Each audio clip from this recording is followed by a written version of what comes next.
La Iglesia ha hecho una opción preferencial por los pobres y eso nos tiene que llevar a conocer y apreciar sus modos culturales de vivir el Evangelio.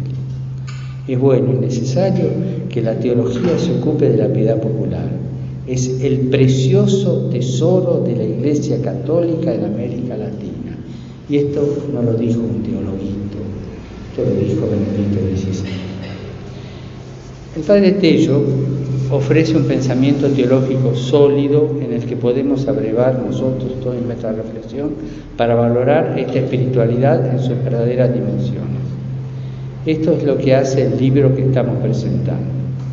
Tiene el mérito de ofrecer una reflexión sobre la articulación entre la fe cristiana y las diferentes culturas. Padre Bianchi no se detiene tanto en la descripción de las distintas expresiones de la espiritualidad popular, sino que busca una fundamentación teológica de la misma. El punto de partida es pensar al hombre como ser social por naturaleza. Nadie puede vivir absolutamente aislado. Todos los actos de las personas se dan en un ambiente histórico que los condiciona. El obrar concreto está marcado por la cultura en la que se desenvuelve. En la dinámica de la historia, el hombre crea la cultura y la cultura influye en el hombre. En palabras de Juan Pablo II, el hombre es hijo y padre de su cultura. La fe no es una excepción. La fe siempre se expresa culturalmente. La aprende el chico de sus padres, de sus maestros, de sus catequistas, de su ambiente. Y como mencionaba yo al comenzar, la fe es sobre todo una gracia divina, digamos ahora que es también un acto humano y por lo tanto un acto cultural. Por eso puede hablarse de un modo cultural de aprender y expresar la fe.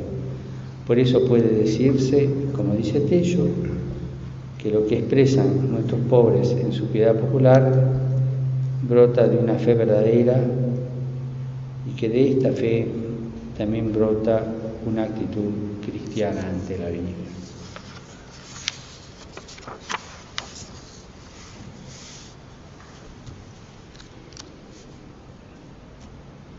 Cuando como Iglesia nos acercamos para acompañar a los pobres, constatamos, más allá de las enormes dificultades cotidianas, que viven con un sentido trascendente de la vida.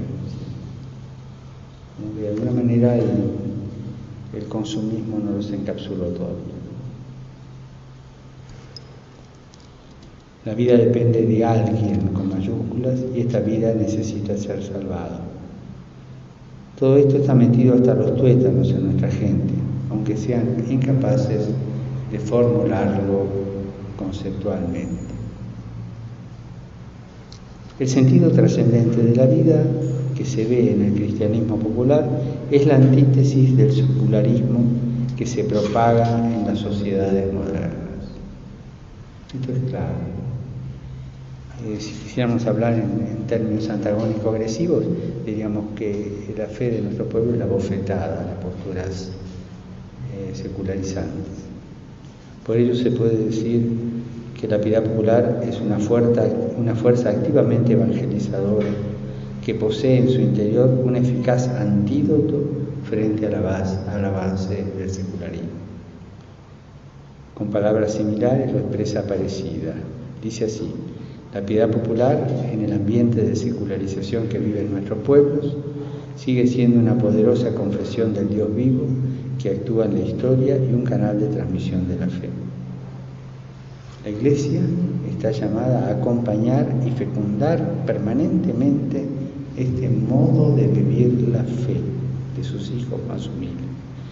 Y en esta espiritualidad hay un rico potencial de santidad y de justicia social, dice Aparecida, que debemos aprovechar para la nueva evangelización. Como diría el mismo Tello, el cristianismo popular debe ser fortalecido con una pastoral popular. El segundo punto que quería tocar es la memoria del Padre Tello. Yo lo conocí a Tello cuando tenía 17 años, en el Colegio Carmen Arriola de Marín, un retiro que dio para jóvenes, y allá me fui yo con mi hermano. Y en el tren vinimos juntos, San Isidro. Y ahí veníamos charlando. Y habíamos comprado 2 o 3 libros ahí. Y me dijeron, lean este. Ese fue mi primer encuentro con Tello. Después el penúltimo o el antepenúltimo fue al mes de ser nombrado arzobispo, que lo fui a visitar a su casa. Charlamos largo. Y al final me dijo, che, mirá, Cuarrachino me devolvió las licencias, pero de palabra. Me falta el papelito, ¿por qué no me lo das vos?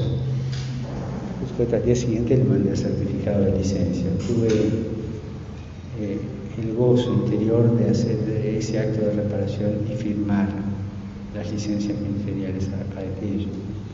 Recuerdo mucho esas dos. Después tuve algún otro encuentro que no recuerdo tanto, pero esos dos a los 17 años y después como arzobispo no puedo olvidarlo. Quiero ofrecer un acto de justicia en memoria de Tello. Fue una persona admirable, un hombre de Dios, enviado a abrir caminos. Y nadie que abre caminos queda sin cicatrices en el cuerpo. Tello tuvo sus dificultades, Tello tuvo heridas de guerra, heridas propias de todo pecador, pero se las dejó cicatrizar por su madre, la Santa Iglesia. Como todo profeta, fue incomprendido por muchos en su tiempo. Y fuera del texto voy a decir, y envidiado, sospechado, calumniado, castigado, dejado de lado, no escapó al destino de cruz que Dios signa a los grandes hombres de la Iglesia. Hoy en esta facultad que tanto le debe a su antiguo profesor, quiero hacer memoria agradecida por su vida, que fue un don de Dios a nuestra Iglesia. A 33 años de su retiro y a 10 años de su muerte, su huella sigue viva en sus discípulos y entre nosotros. Durante su vida pública dispensó generosamente la luz de su sabiduría como profesor de esta facultad, como perito teológico de la COEPAL y como animador de un sinnúmero de iniciativas pastorales. Tal vez la más conocida de ellas sea la peregrinación juvenil a Luján, que sigue hasta hoy y es uno de los acontecimientos más fecundos de nuestra vida. Che, mirá, se me ocurrió que sería bueno, no sé, Fernando, vos si te acordás el episodio, pero no, padre, que van a ir 20 personas, no, pero la Virgen, y ahí empezaba a hacer reflexión. Así empezó la peregrinación a Luján. Y así, ¿no? Fueron tiempos difíciles los que le tocó vivir, tiempos muy difíciles. Las agitaciones del 70 constituyeron una verdadera prueba de fuego para los agentes pastorales que trabajaban en los sectores populares. En tal delicado contexto, Tello buscó fielmente caminos para la liberación integral de nuestro pueblo, llevando hasta el fondo la novedad evangélica, sin caer en los reduccionismos de las ideologías.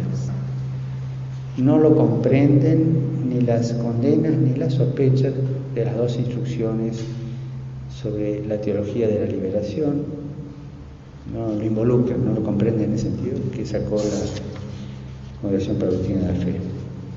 Hoy, con la perspectiva que nos da la historia, podemos decir, sin dudar, que la reflexión y la pastoral que alentaba el Padre Tello intentaban acompañar la acción liberadora de Dios, evitando los extremos del activismo secularizado o politizado por un lado y de la resignación fatalista por el otro.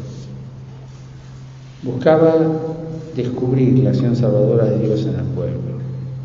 Así fue que abrió muchos de los caminos que hoy transitamos en nuestra pastoral y supo hacerlo conjugando el empuje profético con el apego a la sana doctrina eclesial.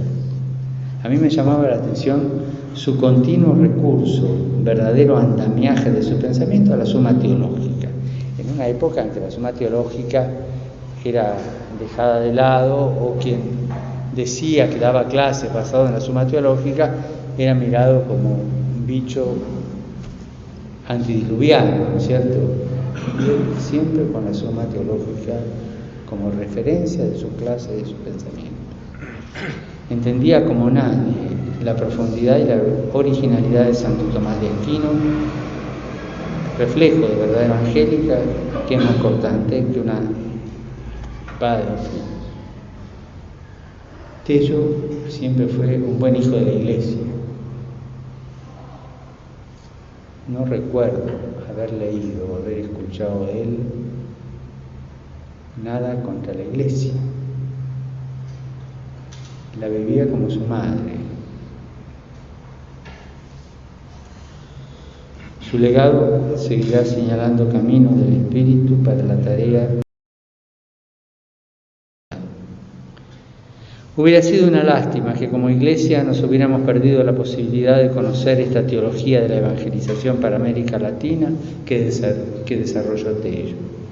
En este sentido, el libro de Quique Bianchi constituye una grata novedad al ofrecernos un camino fecundo para vincularnos con su propuesta. Y quiero concluir agradeciéndole a Quique este trabajo, que es curiosamente fruto de un teólogo, de un hijo fiel de la Iglesia y de un pastor. Tres cualidades que él tiene. Y desearle, te lo decía en serio, que siga creciendo en esta fecunda síntesis de vida que con toda certeza nos va a hacer bien a todos nosotros y que la lectura del libro nos empiece haciendo bien. Muchas gracias.